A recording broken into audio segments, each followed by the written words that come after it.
Vamos iniciar a nossa disciplina de anatomia hoje falando sobre o sistema esquelético, tá, galera? Então, nós já vimos como que funciona, né, a formação dos sistemas, né? Então vamos recapitular algumas coisas. Então você tem lá o sistema orgânico, que a gente comentou na aula passada, e do sistema orgânico nós temos a divisão em sistemas, né? Então você tem o sistema respiratório, sistema esquelético, sistema cardiovascular, sistema linfático, e dentro de cada um desses sistemas você tem, compondo eles, você tem os órgãos. Os órgãos, nós temos lá a formação de sistemas de acordo com esses órgãos. Então, por exemplo, intestino grosso, estômago, esôfago, tudo isso, todos esses órgãos, a junção deles forma o sistema digestório, ok? Então, sistema formado pelos órgãos. E os órgãos são formados por tecidos. Cada tecido é formado por um grupo de células, e cada célula tem um monte de organela. Então o que forma as células são as organelas, e essas organelas são formadas por macromoléculas. Então é uma coisa menor formando outra coisa maior, ok? Hoje nós falaremos do sistema esquelético, o que o compõe, do que ele é formado, quais são as características desses órgãos, que são os ossos, né? E quais as funções deles, como que eles são originados, formados e assim por diante. Então, primeiramente vamos falar de funções. O corpo humano, ele é um conjunto. Então, na verdade, você tem integração de diversos sistemas, e cada um, vocês vão notando ao longo do curso que cada um desses sistemas se conectam, né? Apesar da gente estudar eles de forma separada, no geral eles acabam se ligando bastante, e isso ocorre também com o sistema esquelético. Então, dentre as funções que a gente vai comentar agora, vocês vão ver aí que o sistema esquelético ele tem uma certa importância nessa questão de integração, não só com o sistema muscular, mas com outros sistemas, e a gente vai entender um pouco disso. Então, uma das primeiras coisas que a gente lembra quando a gente pensa em função do sistema esquelético é a sustentação do organismo. Então, ele forma um apoio para o seu corpo. Então, juntamente com o sistema muscular, eles dois em conjunto vão formar apoio e sustentação, ok? O esqueleto ele vai funcionar como uma base para essa sustentação, ok? Já a musculatura que vai com a contração, né, ela que vai promover essa sustentação, mas em equilíbrio juntamente ali com o sistema ósseo. Então, tanto sustentação quanto a base mecânica para movimentação, quem faz juntamente com o sistema muscular é o sistema esquelético, ok?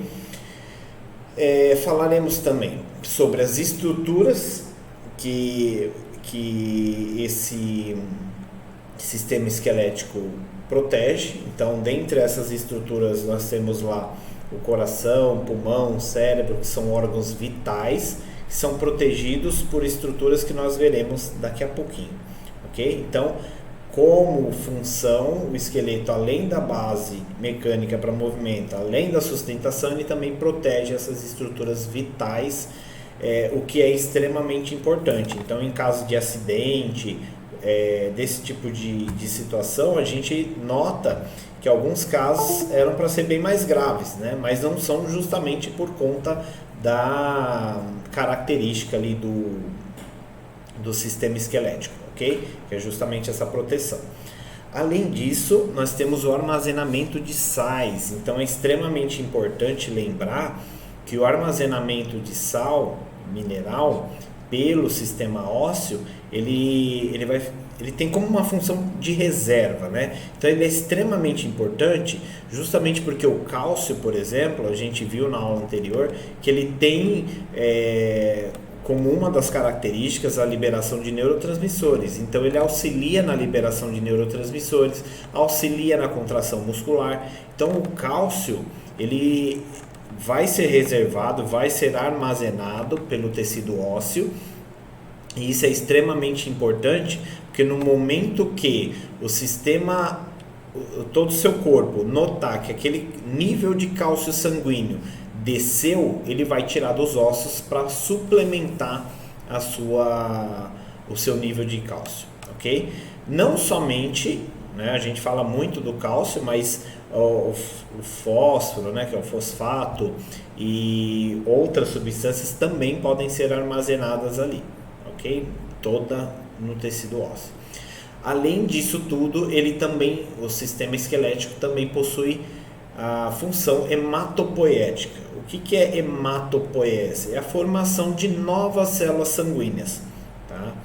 Então, essas células sanguíneas, elas são geradas no nosso tecido ósseo, e ali, uma vez que elas foram produzidas, elas passam para a corrente sanguínea e vão circular na corrente sanguínea, ok? Então, quem produz o sangue são os ossos. O sistema vascular, ele apenas transporta esse sangue, essas células, né, para os seus devidos locais, ok? Vamos passar para o próximo. Então, aqui eu peguei de um artigo científico, né, onde ele fala sobre o tecido ósseo. Então, vamos observar aqui o que ele tem a dizer sobre o tecido ósseo. Ele fala o seguinte: o tecido ósseo tem um papel importante no suporte, proteção e locomoção, e está sob o controle de fatores sistêmicos, como os hormônios, e fatores locais, como os fatores de crescimento e as citocinas. Então, o que ele quer dizer nesse parágrafo, gente? Que só corroborando, né, o que eu falei anteriormente, que o sistema ósseo ele tem mais de uma função. Então, além de tudo isso que eu falei aqui para vocês nesse slide anterior, nós temos outras funções, né, como o controle de fatores de crescimento, o controle de hormônios, que também está sob efeito do sistema ósseo, ok? Continuando o que ele fala aqui, portanto, os sistemas imune e esquelético encontram-se intimamente relacionados. A esta área indisciplinar de estudo deu-se o nome de osteoimunologia. A homeostase do sistema esquelético está na dependência de uma remodelação óssea equilibrada, ou seja, da dinâmica balanceada entre a atividade dos osteoclastos, que são células de formação ósseas, e os osteoclastos, que são células de reabsorção óssea. Então, traduzindo o que ele quis dizer, que quando a gente estuda esses fatores de crescimento, esses hormônios, as citocinas, né, e as células de defesa do nosso corpo, a este assunto nós damos o nome de osteoimunologia, tá? E aí é uma disciplina que leva a um determinado ponto, né, leva a uma linhagem totalmente diferente das que a gente costuma observar por aí, ok? Além disso, ele diz que a homeostase é o sistema do sistema esquelético que está na dependência da remodelação equilibrada. E aí ele cita duas células, né? Os osteoblastos e os osteoclastos, que falaremos daqui a pouquinho. Então, a função desses osteoblastos, eles formam novo tecido. Então ele vai modelando o tecido ósseo. É ele que vai dar aquela característica rígida. Por quê? Porque ele forma uma matriz. Então os osteoblastos pegam o cálcio da circulação, juntam esse cálcio e formam ao redor dele o que nós chamamos de matriz óssea, ok? E obviamente isso tem que ter um controle. Então não pode ser nem muito nem pouco. E quem faz o controle desse excesso de matriz óssea Então, se a célula produziu muito osso em volta dela, muita matriz óssea, vem uma outra célula chamada de osteoclasto e esta célula promove a reabsorção daquilo que foi colocado a mais, ok? Então, esse artigo, se vocês procurarem no Google acadêmico, é só procurar lá pelo tecido ósseo, aspectos morfológicos e histofisiológicos, ok? Então, nesse artigo científico, eles falam muito sobre a morfologia do sistema ósseo, né? Então, o seu formato e características histofisiológicas. Isto quer dizer tecido, físio, funcionamento. Então, funcionamento dos tecidos ósseos, ok? Bom, e aí, o tecido ósseo, ele tem uma origem praticamente cartilaginosa. Então, quando nós nascemos, basicamente, alguns ossos ainda nem formados estão. Então, ao longo ali da gestação, né, a gente vai formando alguns tecidos ósseos, porém esses tecidos ainda estão muito jovens. Como que a gente sabe que o tecido ósseo é jovem? De acordo com a presença da cartilagem. Então notem que o osso ele começa praticamente só cartilagem e o pericôndrio, que é essa camada externa que reveste a cartilagem. E aí esse osso, ao passar dos anos ou dos meses, ele vai calcificando, ou seja, as células jovens que estão ali, elas vão formando matriz óssea e essa matriz óssea vai dando maior rigidez à estrutura. Uma vez que a matriz começa a ser calcificada, você nota a presença de artérias que vão nutrir aquele tecido ósseo, ok? E esse tecido ósseo cada vez mais vai se calcificando. E aí ele forma duas estruturas, né? Um centro primário e o centro secundário de ossificação. Esse secundário ele vai estar presente durante um bom tempo de desenvolvimento da criança, tá? Até a completa cicatrização do tecido. Cicatrização, quando eu digo do tecido ósseo, é ossificação, perdão. Ok? Então, ele vai formando aquele osso, né, de acordo com a presença de cálcio, então ele vai calcificando e essa calcificação, uma vez que completa, cessa o crescimento da criança. Essa calcificação ela é um processo lento, tá? Então é o que determina aí a diferença de adultos e crianças, né? Quando você pega crianças, você tem muito mais ossos. Mas por quê? Porque entre eles você ainda não teve completa calcificação. Então por isso na contagem as crianças têm mais ossos do que os adultos. Já os adultos, por sua vez, como essa calcificação já está na maioria das vezes completa, então o número de ossos na contagem obviamente reduz, tá? Então aqui, o que a gente nota? Que o osso, quando ele está totalmente maduro, ele forma o que nós chamamos de medula óssea, tá? Neste caso aqui nós temos a medula óssea vermelha, cheia ali de artérias que vão nutrir essa região, e é exatamente a medula óssea que vai promover o crescimento de células sanguíneas. Então por isso, tamanha nutrição, tamanha vascularização desse tecido, ok? E aí nós temos a região esponjosa, que são as regiões mais distais, ou seja, da ponta do osso, ok? E nessa região aqui onde eu aponto com a seta do mouse, nós temos a cartilagem que protege um osso de atrito com os outros. O processo de calcificação ele pode ser lento, tá? Aqui eu mostro para vocês primeiro aqui no texto, né, falando sobre o osso, como ele é formado.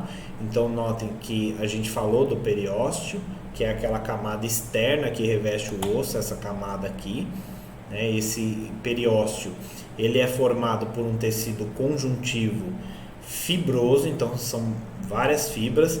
Isso é bem denso, esse tecido conjuntivo, tá? Bastante fibra. Ele também, né, esse tecido, que reveste os elementos cartilagíneos, que são essas cartilagens aqui, ó. Então quem reveste a cartilagem é o pericôndrio, e quem reveste o osso nós chamamos de periósteo, ok? E eles dois ajudam a nutrir a toda a... Aqui no slide não está mostrando, mas todo o tecido, tanto ósseo quanto cartilaginoso, ok? Aqui nessa imagem mostra a formação de um hematoma. Então quando você quebra o osso, trinca ele, o que vai acontecer? Você vai ter rompimento, as artérias que estão ali, elas vão extravasar aquele conteúdo líquido, sangue, né, que vai começar a tomar toda essa região, formando o que nós chamamos de hematoma. E esse hematoma, ele vai ajudar a nutrir, de certa forma, toda essa região. Com o tempo, os vasos vão retornando a se conectar, né? Vão se conectando novamente. O tecido ósseo, ele começa a dar origem ali dessa região. Notem que o nosso hematoma formou o que nós chamamos de calo interno, que é um tecido cartilaginoso e fibroso, tá? Então ele forma como se fosse uma cartilagem ali. E com o tempo isso vai formando a calcificação. Ele forma uma calcificação no local e ele vai ficando cada vez mais denso até formar a cicatrização. Okay? Na cicatrização óssea você tem compactação desse osso e ele fica mais rígido, portanto. Ok? Aí, notem que aqui na estrutura externa, ó, nós temos o que nós chamamos de calo. Este calo, gente, é justamente o excesso que vai ser retirado pelas células que eu falei a princípio, que são os osteoclastos. Então, os osteoclastos retiram esse excesso de osso, né, promovendo, então, o equilíbrio dessa cicatrização óssea. Nós temos ali os canais de Havers, que são uma série de tubos que nós temos, que são conectados, e por dentro desses canais passam veias e artérias e nervos. Então, por aqui que haverá nutrição, né, o canal que fornecerá nutrientes para o tecido ósseo. Então, notem que aqui nós temos vários pontinhos ao redor desse canal de Havers.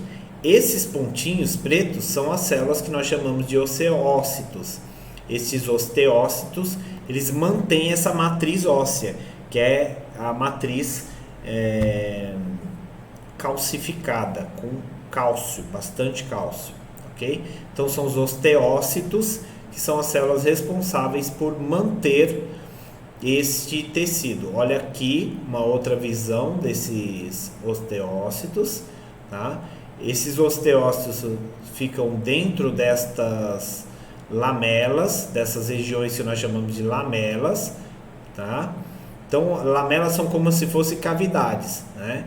E dentro dessas cavidades nós temos os osteócitos, ok? Então, cada osteócito fica alojado em uma dessa aqui, ó. Então, aqui eu vou ter um osteócito, outro osteócito, outro e assim por diante. A região mais nobre, né, mais rica em nutrientes é essa próxima do canal de Havers. Então, aqui você vai encontrar bastante célula mais jovem, que nós chamamos de osteoblasto, que formam esse osso. Essas células, elas vão se nutrindo dessa região, vão pegando nutrientes aqui, e esses nutrientes vão passando de célula para célula até chegar na última lá embaixo. Aqui eu tenho uma outra imagem mostrando o canal de Havers aqui centralizado e os osteócitos todos conectados uns aos outros, ó. Então essa conexão mostra que se a célula ela pega nutriente da região central do canal, ela consegue ir passando para as outras mais distantes através das passagens pelas membranas das células. Esses risquinhos aqui representam prolongamentos da membrana da célula e fazendo com que essa célula se conecte com outras mais distantes. Aqui eu tenho uma imagem de um tecido ósseo, tá? Na microscopia. Então aqui eu tenho o canal de Haver, canal de Havers, canal de Havers, e ao redor dele nós temos células mais jovens. Essas células vão produzir o tecido ósseo, elas vão produzindo a matriz óssea, e essa matriz vai se depositando ao redor das células, até elas formarem o que nós chamamos de osteócitos. Então os osteoblastos são células jovens que vão se transformar em osteócitos. Esses dos osteócitos, eles são células mais velhas, e ao redor, notem aqui, ó, todo esse tecido róseo, isso aqui tudo é matriz óssea. Quem produziu? Os antigos osteoblastos, que agora viraram osteócitos. E como eu disse para vocês, os osteoclastos, eles estão ali presentes para tirar o excesso da produção dos osteoblastos. Então os osteoblastos produzem e os osteoclastos retiram esse excesso de matriz óssea, ok? Então nós temos ali um exemplo da fratura do fêmur. Então você vai formar o que nós chamamos de calo externo, né, o calo ósseo, e esse calo ele vai voltando ao normal com a ação dos osteoclastos. Bom, nessa altura do campeonato, de tanta informação, vocês devem estar igual o Homer, né? Desesperados. Mas calma que vai dar certo. Depois pausa, volta o vídeo, assiste de novo.